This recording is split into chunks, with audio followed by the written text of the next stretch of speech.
Sprocket coming at you guys without Chubbs again. We're going to wrap up the Backcountry turkey hunting series in this episode.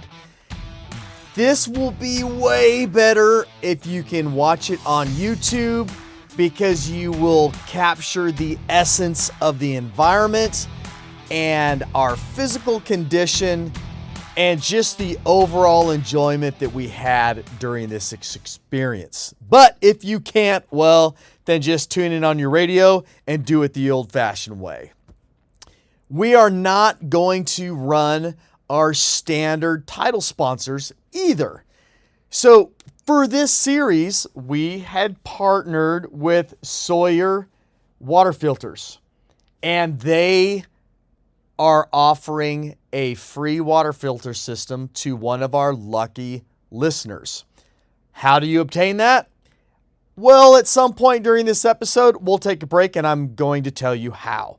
But have you ever used a Sawyer filter? Do you have or have you used a filter system? I've used several. I've talked about it in previous episodes, especially during this backcountry turkey hunting series.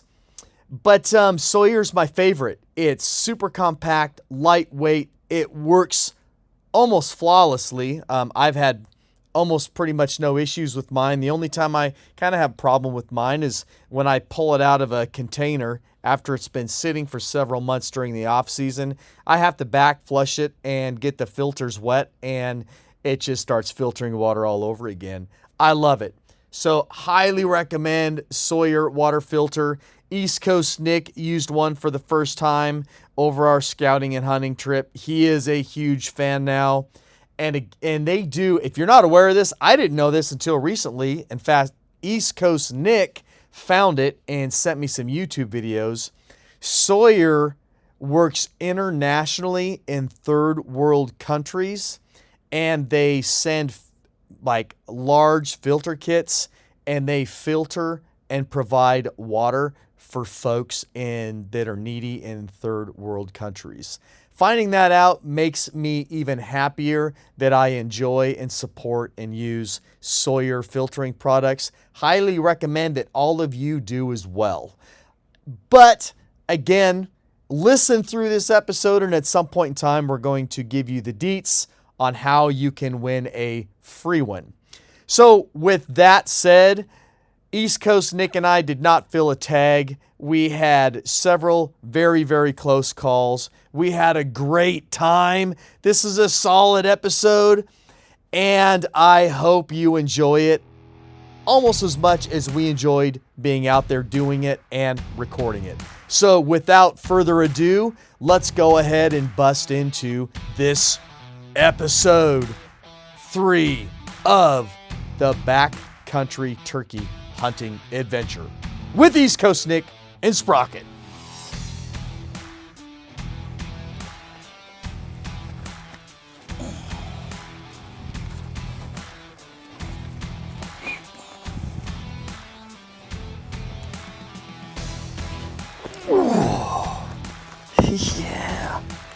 Yeah. Just gonna whip it out there right on camera? Yeah. Duh. That's what all the cool kids How else do I make a living? That's what all the cool kids do, man.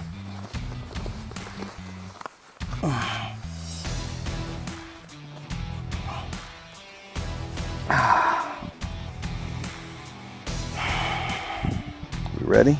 Mm-hmm.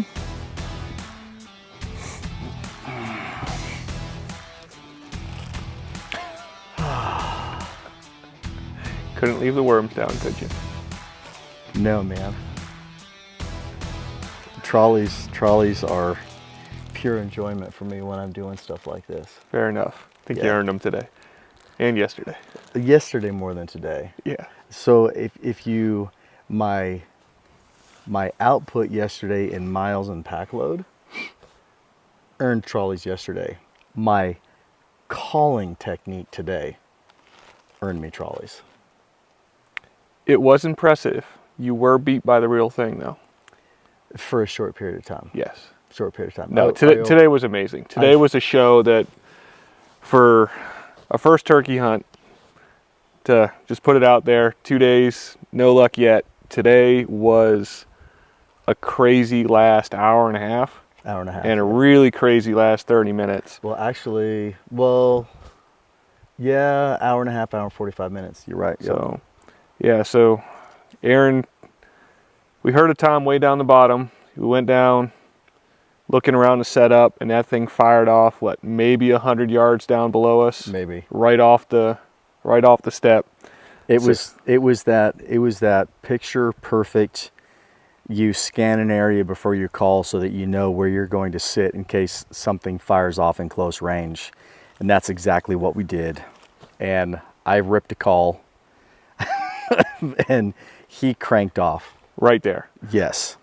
And it was a great spot for Nick because being a new turkey hunter, it doesn't want to be any obstructions in his shooting lanes. And we were in some trash. And he was a little bit, I'm just going to trust you. I'm like, sit right there. Yep. And put your gun right there. He's going to poke his head up and you're going to put it right in his face. Yeah, that's come up a few times this trip. So this obviously my first turkey trip. I've always been a deer hunter, and you don't want a twig in the way. And Aaron's been putting me in places with fucking some twigs in the way, and I need to trust that the little saddies fatties is going to get through them and knock them out. And today would have been a short shot. If he would have come up on that ridge, I think 10 yards max is what it would have ended up being. He wouldn't have had a head left. Yeah. It would have took it off. Yeah. So he kept coming up, and I think we're both set, ready for him to poke his head over, and then a group of freaking hens fired off just to our right, and he turned. He couldn't have been more than a few feet below the ridge line where we would saw him. He turned and just went on the backside of the log that we were on, and we had no shot at him. You got to watch him do his thing there for a little bit. Let's talk about spit and drum. I've watched it on YouTube. I've never heard it before. Today, that turkey, we were out on a little finger ridge, a very small finger ridge, and he was right below us. And he ended up coming up. He was within 15 yards of us at one point. He just came to the left because both of us could hear him moving through the brush. And then he dropped back down and went up the drainage behind us and hung out at about 60 yards.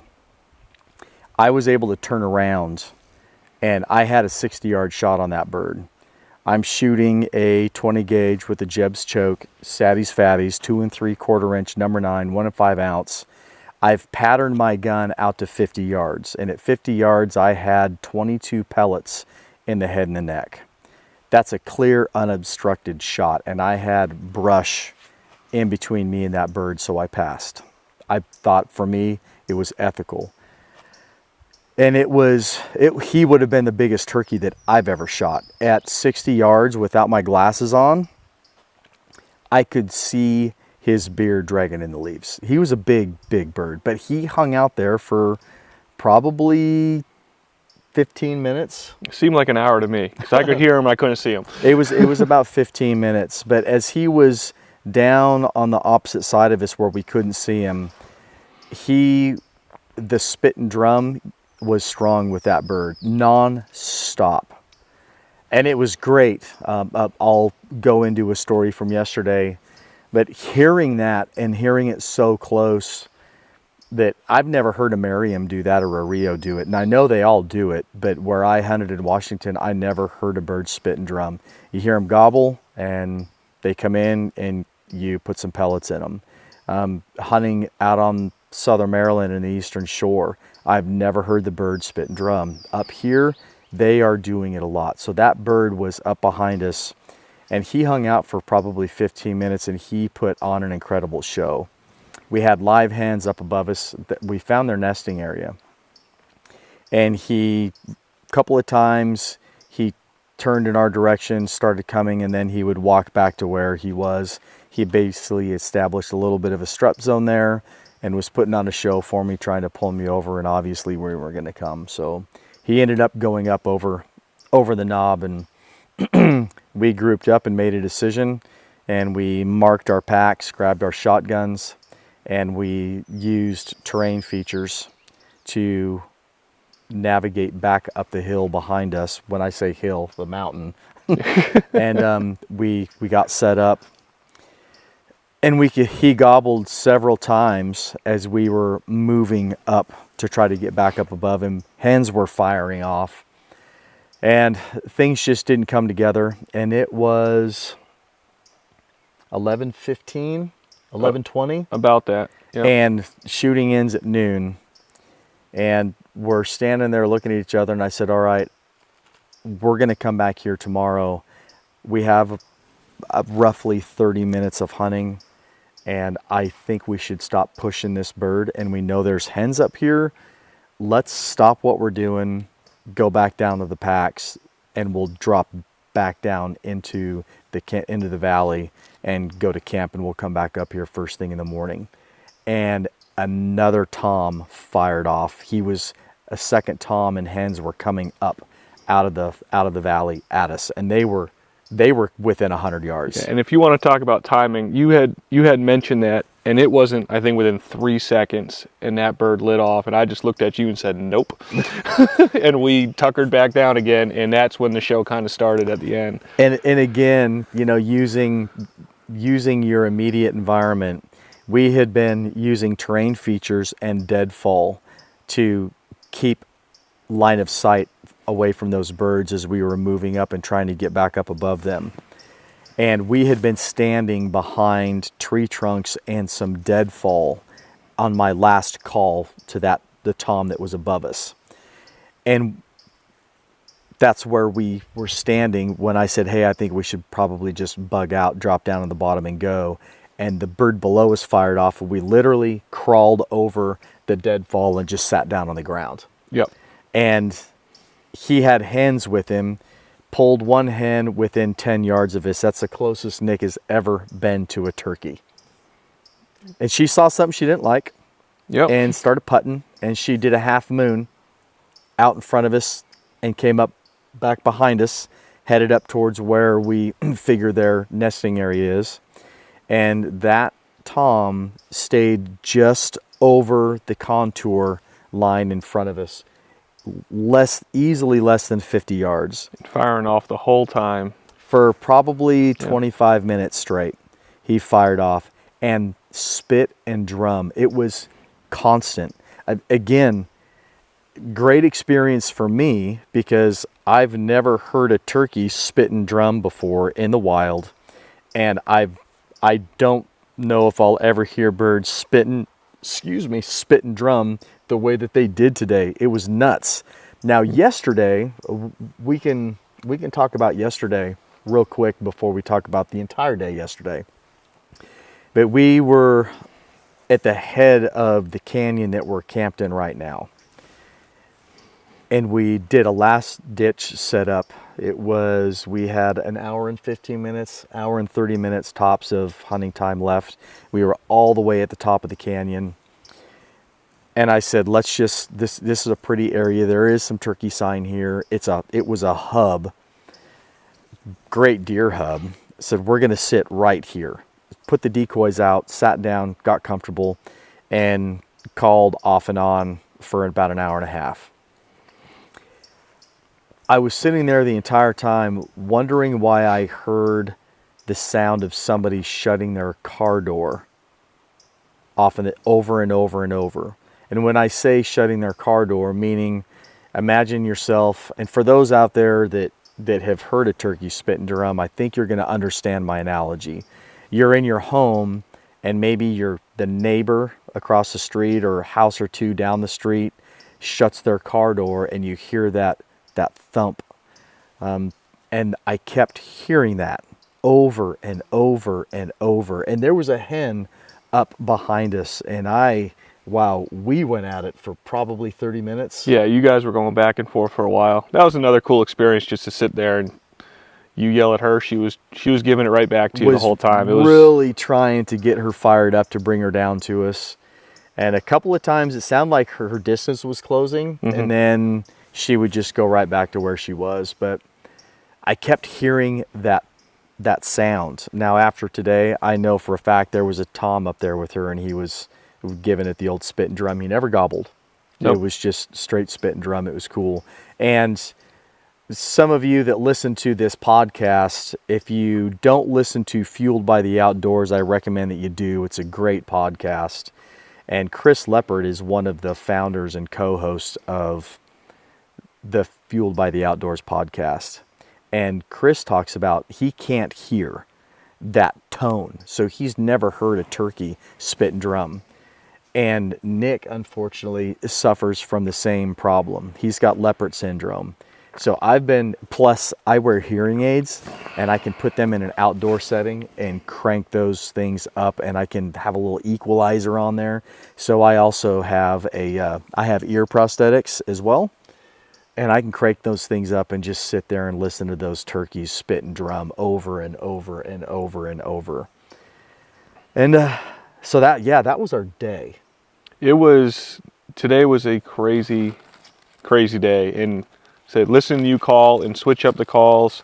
You see it on TV, guys switching calls all the time, and it all sounds the same to, I think, most of us most of the time. But they were hitting on some, not hitting on others. But today was a crazy day. Yesterday was a long day. Still a good day, fun day. We did 9.5 miles yesterday. Yep, underpack. It was underpack. Yesterday was a workout. It was. So we stayed in the down in the canyon all day yesterday, and it was twofolds. We have some trail cams up the canyon that we wanted to check. They've been out for about 3 weeks. We wanted to see if animals, if they're in a good spot. Figured they were in a good spot. The sign told us they were going to be in a good spot. But we wanted to see what we had, and we also wanted to see if there was any type of pressure up here. And last weekend was opening weekend, which we did not hunt. And we did not have any hunters on any of our cameras. We did see 2 guys on our camera. May or may not be up to some nefarious action up there at the head of the canyon. And we think one of the gentlemen took found one of our cameras and took it off the tree and just put it lens down at the base of the tree for us. But it was a great day. We had turkeys on camera. So that was Thursday. That was Thursday night. We drove up here and did a late night hike out. We did. We checked cameras, listened to some toms firing off to some owls roosting. Roosted birds. But we checked all of our cameras, and then our plan was to go high.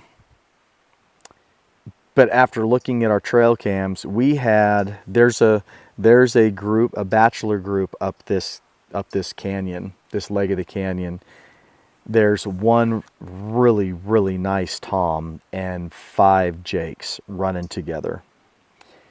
And they're in the canyon bottom at 9:30 in the morning, and we have them on camera at 5 o'clock at night. And on 2 different cameras. So we kind of figured our first day, well, we know we've spent time up on this leg of the canyon. We know it. We have them on camera. Why don't we just come back? And we went up and roosted birds. We had where we were sitting Thursday evening, we had birds up the canyon and below the canyon. So we figured, well, let's come in here and we'll pop a bird down in the creek bottom. Well, it didn't happen for us. We put in, again, 9.5 miles that first day. We did not hear a single gobble all day. Yep, we heard a hen early in the morning on the tree, and I think that's the last thing, minus the hen at the end of the day that you were playing with. That is the last thing we heard that entire morning. Yep. Got back to camp, and was it 5 o'clock? Not even, because we came back to camp, get a 30 minutes of shut eye before we were going to go do some. We were gassed scouting for today, and we were both woken up by a tom 1,000 yards from here, maybe. Yeah, he was I think he was having a 5 o'clock rave. Yeah, he went on for 30 minutes, didn't shut up. So we were both looking at each other like, "Are you kidding me?" But now, when we came in, we camped in this exact site. Our tents are sitting in bare ground where we were at 3 weeks ago. fresh turkey track from where we bust off of the National Forest Trail to come up this little leg of the canyon. There was fresh turkey scratch coming in, and Nick had a turkey track in his bare spot where he throws his tent up. It was pretty cool. Yeah, they've been here very recently. They have, yep. So we went and roosted birds last night, and the birds were very active last night. So Thursday night, we did not hear our first gobble till 8 o'clock at night, and they gobbled off and on for 10 minutes. Heard the last one at 8:10. Last night, they started gobbling at 5 o'clock, and we heard 4 different birds. And they were done, and they gobbled from 5 until about 6. And then at 6 o'clock, nothing. It went dead quiet. So very interesting. Just having a lot of fun. And got up this morning, and we already told you about most of that. But here's the other fun part. We're packed in 2.5 miles from the trailhead. This morning, we got up at 4 o'clock. We were on the trail at 5. And we were all the way up on top of the mountain, because where we heard a bird roosting last night, we knew where we could go in and get above him. And we were almost to the crest of the ridge, and a white light comes blazing up the trail behind us. We had planned on going red light from camp out to the Forest Service trail. And then once we hit the trail, we were going to go lights out as we climbed the mountain on the trail. It was so dark this morning, you could not see the ground. Yeah, we don't have any moonlight right now. And, the little starlight you do get out here, It was overcast this morning with a light drizzle, and it was pitch black. I think we turned the red light off maybe 5 minutes before that other hunter started coming up. It was dark. It was blacker than the inside of a cow this morning when we tried to walk up the trail. It was dark. But we saw his light coming up the trail, so we stopped. And I had already turned my red light off. So as he was coming up the trail, and he stopped for a second. I don't know if he could actually see us at that time, or if he saw something, a silhouette in the trail that he didn't like, but he stopped and he was looking, and then he would spin around and just white light and everything around us. And so I had my headlamp in my hand, so I flashed my red light at him. So he proceeded to walk up the trail at us, and literally we had our hands in our faces. The guy was white lighting us as he was coming up the trail. It was a bright light. Yeah. It was not a dim thing. I'll tell you what's impressive though, not that he's using his white light in that manner, but that dude had to have covered some ground. Yeah, because at that point we were almost 3.5 miles from the trailhead. Correct. And that the last half mile that we were on was probably 30% grade. Just probably being nice about it. You had a nice little march going on this morning. We were both sweating pretty good this morning going up that hill. Sweat, yeah. Quiet. I mean, it was quiet. The ground was wet, and there's no obstructions on. I mean, the trail's maybe a meter wide in most places. Yeah, there's a good 1.5 foot wide walking path and a meter clear. And I mean, we weren't running up it, but we were holding a good pace while being quiet. But man, it was a good hike up this morning. He was moving. That guy came up the trail. He was cruising, and he was quiet coming up the trail. It was impressive. He was quiet. Super bright headlamp. And he tried to talk his way. He was polite. I probably could have been. I was pretty blunt and gruff. And if I ever had a chance to talk with the guy again, I might apologize and just let him know that, man, I was tired, I was hot, sweaty, and at that point a little bummed that somebody was blazing up the trail behind us with their white light when we had navigated that trail under red lamp and in the dark. But anyhow, he certainly knew where he wanted to go, and he was planning on going right where we were going. But he did the right thing and said, hey, you guys were here first, so have at it. And he wanted to chit chat a little bit, and I think that's where I probably could have been a little bit more friendly. But I told him, I said, hey, I don't want to sit here and have small talk. We've got we got to still go up the trail a ways. We want to go hunt. And so he turned around and walked back down the trail. And as he headed back down the trail in the dark, he didn't turn his light back on at that point. Yeah, he probably went a couple hundred yards, at least down over the drop. But all the way down the main canyon, you could see headlamps. People just lighting it up. Mm-hmm. It was interesting. Most people that I know, they don't go in the morning under white light when they're turkey hunting. That's my thought process as well. Just kind of caught me off guard this morning how many white lights were in the canyon and that guy coming up the trail. And he was close to where he was wanting to hunt. And it struck me odd. But wow, we heard several turkeys gobbling that this morning in the roost, and then we already told you about the rest of the day. So this is our last night. We're not out roosting birds right now because the birds we roosted last night didn't make a peep this morning.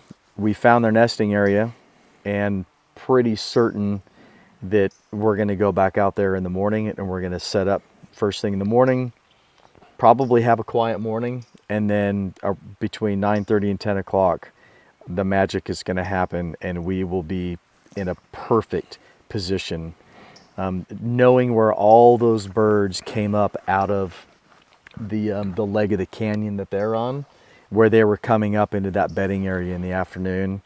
We have found a pimp place to go set up. And it's going to be a fun day. Yeah, I'm excited for tomorrow if it turns out anything like today did. Today was, especially the last hour and a half, was a very exciting hour and a half. It's fireworks. So, yep. I mean, even not getting a shot off, it was still a great day. Having the turkeys come in, strut around, having the hen come in at maybe 10 yards, maybe. So she was no more than 10 yards out. Yeah, it was great. Yep, hit several different calls today, especially in that hour and a half. Hit several different calls. I'm just mixing it up a little bit, keeping them interested, trying to pull them over. Yeah, especially once we transitioned from where we connected with that first tom, and as we moved up in transitions, I threw out different calls on him as we gained ground and tried to catch back up with him. Yeah. But you had it tough the end of the day because there was, 4 or 5 different hens, I think, blowing off all around the place. Yeah. You had some competition at the end of the morning this morning. Yeah, we had the ladies around. And I tell you what, I am not a great turkey caller. I can call turkeys in, but you cannot beat the live hen. You just can't do it. Yeah, and they weren't being subtle about it either. Like, no. At one point, I'm like, is there another hunter up there? Because this thing isn't shutting up. Like, it was, and that was when the first tom was coming in, and right around where it took that little left and just veered to the other side of the log, there was a hen going off, and it didn't shut up for like 2 minutes. Yeah. It didn't freaking stop. But yeah, there was a lot of them up there. She was letting us know that she wasn't happy with me. Yeah. Yeah. Your calling was definitely good enough to piss her off, that's for sure. They definitely liked the raspy call today. All those birds, they really responded to a raspy hen. That's fun. So, what's been your favorite piece of kit so far on this trip? Favorite piece of gear? It is time for the Sawyer product giveaway details. We're going to make this super simple. Go to Sprocket and Chubbs channel on YouTube, subscribe to that channel, and in this episode, drop a comment with anything that you want and end it with Sawyer filter. And you will be entered into the drawing, and we will announce that winner the end of June. Good luck. As I sit here and smash my sour trolley. Yeah, as you're eating your salad trolleys, which you won't give me, by the way. I will point out he has claimed, well, you offered at lunch today, but tonight you said no. And I said no. You want trolley? No, I'm good. Some people's I'm not kids. letting them win, but Some people's kids. I may as well be ripping a podcast with Chubbs, except if you were Chubbs, he would be eating all of my trolleys. well, you're welcome then. I did eat most of the jerky though this trip. I did a number on that You jerky smashed this the trip. jerky. So you said you didn't want to have to carry any of it out on Sunday, so I made sure we didn't have to carry any food out on Sunday. You did your job there. But I'm going back and forth between the pack and the sweatshirt, honestly. I know we hit on the sweatshirt last time. You're gonna have to remind me of the name of it. You got it on now, but Badlands variant merino hoodie. yeah. So Thursday when we came in, I had just this lightweight shirt on, and we did some miles Thursday, and it was comfortable. A little chilly at the end of the day, a little warm during the day. It was about 86 degrees when we got out of the truck, and we had 60-pound packs on, 60+ pound packs on. I think I was 65, and I mean we did a march in here. We averaged just under 3 miles an hour the whole way in here. But I got up yesterday morning. The shirt could have used some extra time to air out, so I just threw on the variant hoodie, and it was probably upper 40s, mid 40s yesterday when we left, and that's all I had on me, and it got up into the 80s yesterday, and a little warm when you were in the sun, but overall it is a comfortable shirt to wear from I would say mid 40s to easily 80 degrees if you're not in the sun. Today when that Tom was right there, I was literally laid out in direct sunlight with the sweatshirt on, the hood up, and a buff on. Got a little bit warm there, but other than that, it's been great. And the pack's worked out phenomenal so far. The rifle sling on the bottom of it works great. It's quick to get on and off. They're quiet. It's held everything we needed it to, and it's been great. So short of that, some dry sandals to put on at the end of the day because our feet have taken a beating the last 2 days. Crocs. Yeah, maybe, but yeah, it's been a fun couple days. It's been a fun 36 hours for sure.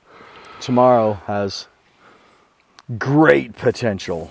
It's really excited to see how our morning's going to go tomorrow. Tomorrow is going to be a brutal day. It's going to be a long one. So we're going to get up a little earlier. We want to make sure if that guy comes back in, we beat him up the mountain again. Kind of lay claim to that spot again. And we'll be up there till... Always a competition. Oh, yeah. I mean, short of us filling both tags early in the morning, we'll be up there till noon. And then we'll have 1.5 miles down some steep terrain back to camp, pack up, and then just under 3 miles under full load out, and then a nice comfortable 4 to 4.5 hour ride home. If the tunnel's not jammed up again. Yes. GPS will be our friend, hopefully. But, yeah. And we won't forget our subway stop, because I think we'll want it at that point. I think so too. Awesome. Well, I agree with you. The variant hoodie, I talk about it all the time. I won't spend too much time beating a dead horse. It is by far one of my favorite outdoor related items. So I got to throw a shout out to Peaks. Their sissy sticks. Our transit in 3 weeks ago, I broke a trekking pole. I was able to make it work for the trip. Went back and I broke the middle section of the pole. And if you go to their website, they only advertise replacement sections for the lower aluminum piece. So I jammed them out an email. They responded same day, said that they would create a special order for me and send me out a middle section. I think it was $18 and change. And my pole was fixed in a week. So very impressed with that. Peaks, thank you for taking care of guys that enjoy the backcountry and the outdoors. And I really do put some abuse onto those poles. So that was one of my favorites. And I think that's probably all I'm going to talk about gear-wise, other than, again, I can talk about the calls that I'm using this weekend, but I kind of want to save a lot of that for tomorrow, should we have success. And then we can talk about satties, fatties a little bit more. But I've been I have one box call with me this trip. I have 4 pot calls with me, but I've been relying on 2, multiple strikers, and then I have a handful of diaphragms. But I've mostly been using dead end game calls, diaphragms, and they've really been today. Man, they were loving it today. They were loving the dead end diaphragm today. Absolutely. I hit a couple of different pot calls and they didn't respond. They did a little bit of response, but nothing like the dead end signature game calls that I was using today. I have a Zinx with me. I have some Phelps calls with me because I'm a huge Phelps game call fan. And I'm not going to talk about my box call yet until tomorrow, but it's a handmade box call by a gentleman out in Washington State. And it's that box call is 17 years old. It was my dad's, and my dad won it in a turkey competition. And that call is from the first year this gentleman started hand making box calls. So it has a really cool story, and we'll talk more about that later. But is that about it? I think so. I mean, it's been a busy 2 days, fun 2 days.